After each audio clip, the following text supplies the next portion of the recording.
Assalamualaikum warahmatullahi wabarakatuh. Saya berada di Kampung Batu 1, Temeloh.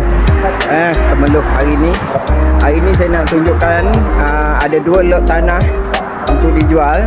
Status freehold, status pertanian freehold, open title di Temeloh, Kampung Batu 1.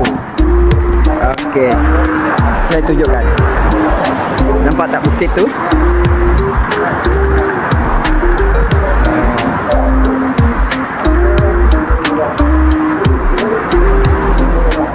Ini sekitar dia.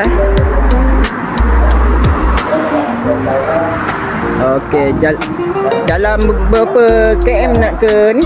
Bandar? Satu batu. Dalam satu batu nak ke Bandar Temeloh. Itu sekolah, kan? Sekolah masjid. Ni ada kawasan lot industri ya. Oh, kahwin. Ni lot industri.